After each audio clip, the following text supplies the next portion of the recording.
रूस यूक्रेन युद्ध लगातार जारी है और वो थमने का नाम नहीं ले रहा है। और ऐसे में एक बार फिर से चुनौती यहां पर बड़ी है, क्योंकि रूस ने एक बार फिर से ये तैयारी शुरू कर दी है कि वो कुछ भी कर अपना परमाणु परीक्षण करेगा। और यूक्रेन ने रूस के 2 हथियार गोदामों पर अटैक भी कर दिया है। और इसके अलावा रूस के एक आर्मी बेस पर भी हमला हुआ है। रूस ने भी इन हमलों पर पलटवार किया है और ज़ेलेंस्की के इन अचानक हमलों से रूस के कैंप में हड़कंप मचा हुआ है। क्राइमिया भी ज़ेलेंस्की के निशाने पर आ चुका है। इसके पीछे की वजह हम आपको रिपोर्ट के जरिए बताएंगे।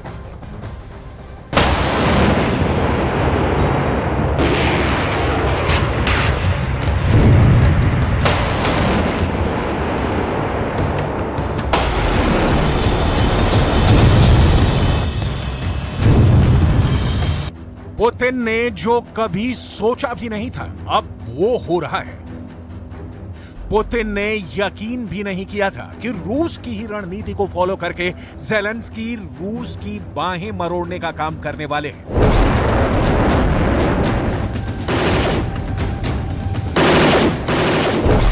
लेकिन ऐसा ही हुआ है क्राइमिया के अंदर। ये तो गनीमत रही कि रूस का एयर डिफेंस सिस्टम एक्टिव हो गया और जंग के मैदान में बहुत बड़ा खेल हो गया।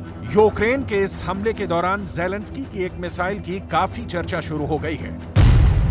यूक्रेन की ये मिसाइल इतनी खतरनाक है कि दुनिया इसे मॉन्स्टर मिसाइल का नाम दे रही है। मॉन्स्टर मिसाइल या दैत्य मिसाइल। आखिर क्यों रूस की ये मिसाइल इतनी खतरनाक मानी जाती है और क्या वजह है कि ज़ेलेंस्की ने एक साथ ही क्राइमिया के ब्रिज पर मिसाइलों से भी हमला किया और दर्जनों ड्रोन से भी हमला कर दिया।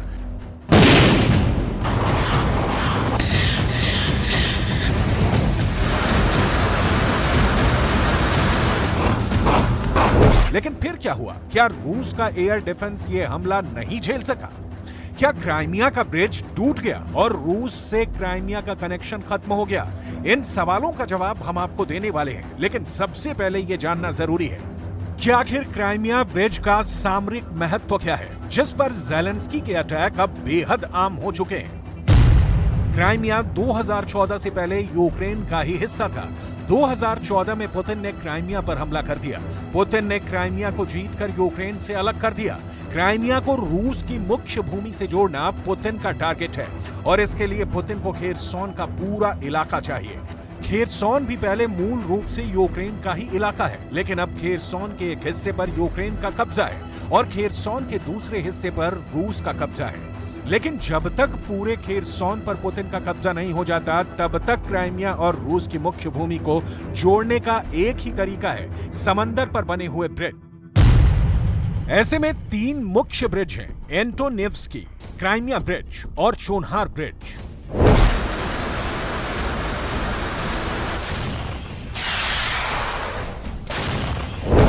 इन ब्रिजों को तोड़ने के लिए ही ज़ेलेंस्की ने बहुत बड़ा हमला क्राइमिया के ब्रिज पर किया है, लेकिन इस बार ज़ेलेंस्की ने अपनी स्ट्रेटजी को बदल दिया है। दरअसल ज़ेलेंस्की ने अपने कमांडर्स की एक मीटिंग बुलाई थी और इस बात पर चर्चा की थी कि आखिर यूक्रेन के पास पैट्रियट जैसा विश्व प्रसिद्ध एयर डिफेंस सिस्टम होने के बाद भी लगातार यूक्रेन और खासकर कीव पर ड्रोन और मिसाइल के हमले कैसे सफल हो जा रहे हैं। इस पर ज़ेलेंस्की के कमांडर्स ने पुतिन की उस रणनीति का खुलासा किया जो इस वक्त पूरे युद्ध का टर्निंग पॉइंट साबित हुई है। दरअसल ईरानी ड्रोन्स का उपयोग करके रूस की आर्मी ज़ेलेंस्की के एयर डिफेंस सिस्टम को पहले ही जाम कर देती है। पुतिन मिसाइल हमला करवाने से पहले ड्रोन्स के अटैक करवाते हैं। इन ड्रोन अटैक की वजह से रूस के एयर डिफेंस सिस्टम ड्रोन को रोकने में ही इंगेज हो गए और यही वजह है कि ड्रोन के बाद में आने वाली रूस की मिसाइलों को यूक्रेन के एयर डिफेंस सिस्टम रोक नहीं पाते हैं। जब ज़ेलेंस्की को पुतिन की इस रणनीति का पता चला तो उन्होंने भी पुतिन की ही रणनीति का इस्तेमाल करके क्राइमिया पर अटैक करने के लिए अपने कमांडर्स को निर्देशित किया,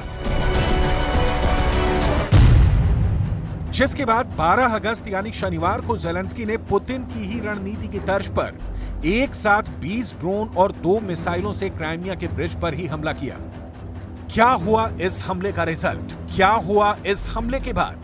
क्या क्राइमिया का ब्रिज ढह गया?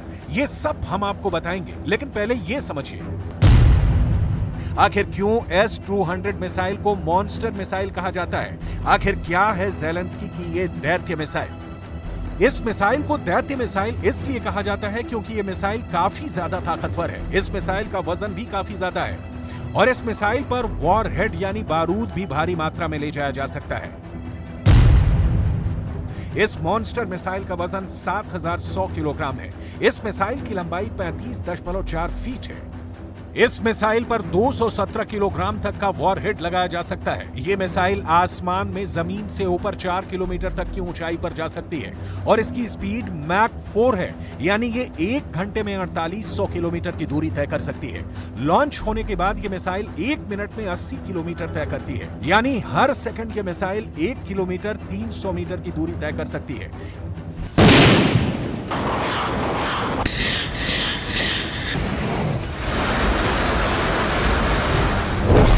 S-200 सोवियत संघ के जमाने की मिसाइल है, यानी जब अखंड रूस था और यूक्रेन और रूस एक साथ थे, उस वक्त सोवियत संघ ने इस मिसाइल सिस्टम का निर्माण किया था। लेकिन बाद में रूस के टुकड़े होने के बाद ये मिसाइल भी यूक्रेन की सरकार के हिस्से में आई थी। 1985 में लीबिया में एक युद्ध हुआ था। उस वक्त सोवियत संघ ने लीबिया को ये मिसाइलें सप्लाई कर दी थी।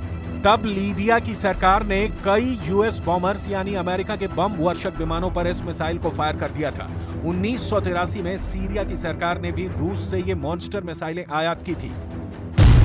ऐसे दर्जनों देश हैं जो सोवियत यूनियन की इस मिसाइल को इस्तेमाल कर चुके हैं। Bulgaria, Iran, Kazakhstan, North Korea, Poland, Syria, Turkmenistan, Ukraine, Algeria, Azerbaijan, Belarus, Czechoslovakia, चेक Republic, Germany, Hungary, Bharat, Libya, Mongolia, Moldova, Myanmar और उज्बेकिस्तान। इन देशों ने कभी ना कभी इस मॉन्स्टर मिसाइल का उपयोग जरूर किया है और यूक्रेन ने भी यही रणनीति बनाकर 20 ड्रोन्स के साथ एक साथ 2 मॉन्स्टर मिसाइलों के हमले क्राइमिया के ब्रिज पर किए थे। रूस के रक्षा मंत्रालय ने बयान दिया है कि 12 अगस्त को मॉस्को के समय के मुताबिक दोपहर करीब 1 बजे यूक्रेन की सरकार ने S-200 surface to air guided missile से क्राइमिया के पुल पर एक आतंकवादी हमले का प्रयास किया।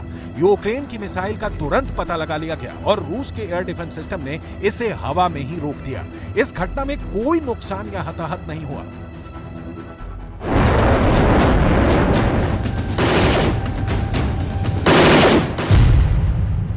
क्राइमिया के एयर डिफेंस में मिसाइल सिस्टम के साथ ही इलेक्ट्रॉनिक जैमर भी लगाए गए थे। अब जरा पूरा हिसाब किताब समझ लीजिए। यूक्रेन ने 20 ड्रोन से हमले किए, 14 ड्रोन तो रूस की मिसाइलों ने मार गिराए और 6 ड्रोन इलेक्ट्रॉनिक जैमर की मदद से मार गिराए गए। और इस तरह क्राइमिया का ब्रिज बचाने में पुतिन कामयाब हो गए। लेकिन ज़ेलेंस्की इस घटना से काफी ज्यादा विचलित नजर आ रहे हैं, क्योंकि क्राइमिया पर अटैक का उनका ये प्लान इस बार फेल हो गया। हालांकि वो अपने साथियों का धन्यवाद करने में कोई कमी नहीं छोड़ रहे। लेकिन सवाल यह है कि आखिर क्यों बार बार ज़ेलेंस्की क्राइमिया के ब्रिज पर ही हमला कर रहे हैं। दरअसल खेरसॉन के जिस हिस्से पर रूस का कब्जा है, वहां पर रूस के सैनिकों का बहुत बड़ा जमावड़ा लगा हुआ है। खेरसॉन पर कब्जा बरकरार रखने के लिए अब तक पुतिन की आर्मी 50 से ज्यादा बार खेरसॉन और उससे सटे इलाके पर हमले कर चुकी है। इस वक्त खेरसॉन के अंदर यूक्रेन की आर्मी की 59वीं मोटोराइज्ड ब्रिगेड जंग लड़ रही है और इसी खेरसॉन में रूस की आर्मी की 58 combined army, 48 guard motor rifle division, 22वीं army corp, 126 coastal defence brigade, Russian airborne force और 7वीं guards mountain air assault division मौजूद है। पुतिन ने हजारों की संख्या में रूस के जवानों को खेरसॉन के इलाकों में बिछा दिया है और इन सारे जवानों को हर दिन जिंदा रहने के लिए हजारों टन खाद्य सामग्री, इसके अलावा लड़ने के लिए गोला बारूद की जरूरत होती है। खेरसॉन के इलाकों में हमला करने के लिए पुतिन ने क्राइमिया को मिलिट्री बेस की तरह इस्तेमाल किया है, यानी क्राइमिया में ही लड़ाई का बड़ा गोला बारूद और साजो सामान मौजूद है। इसके अलावा यहीं पर रूस ने बड़े पैमाने पर खाने के भंडार भी रखे हैं। ऐसे में ज़ेलेंस्की का टारगेट बिल्कुल क्लियर है। ज़ेलेंस्की चाहते हैं कि क्राइमिया और यूक्रेन के बीच में मौजूद समंदर में ही रूस को डुबा दिया जाए।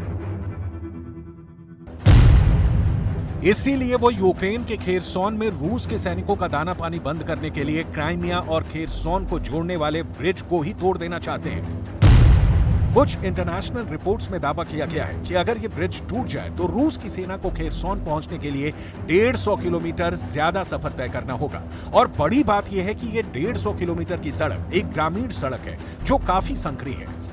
रूस को ज्यादा परेशानी तब हो सकती है जब क्राइमिया को रूस से जोड़ने वाले तीनों मुख्य ब्रिज एक साथ तोड़ दिए जाएं। पुतिन के लिए सबसे बड़ी चिंता की बात यह है कि ज़ेलेंस्की ने यह हमला स्टॉर्म शैडो मिसाइल से किया है, जो ब्रिटेन और फ्रांस ने मिलकर बनाई है। जब से ब्रिटेन की ये मिसाइल यूक्रेन के हथियारों के जखीरे में शामिल हुई है, रूस के लिए हालात खराब हुए हैं। लेकिन इस बार ज़ेलेंस्की की आर्मी ने रणनीति बदलते हुए S-200 मिसाइल से क्राइमिया के ब्रिज पर हमला किया है। तो सवाल ये भी है कि क्या ज़ेलेंस्की की आर्मी के गोदाम में ब्रिटेन से मिला स्टॉर्म शैडो मिसाइलों का जखीरा खत्म हो गया है? और जाहिर सी बात है, जब ज़ेलेंस्की के हथियारों का जखीरा खत्म हो जाएगा तो उनको सबसे पहली चिंता अपने मेडिकल स्टाफ की ही होगी, जो कि घायलों की मदद के लिए ही काफी ज्यादा अहम होता है।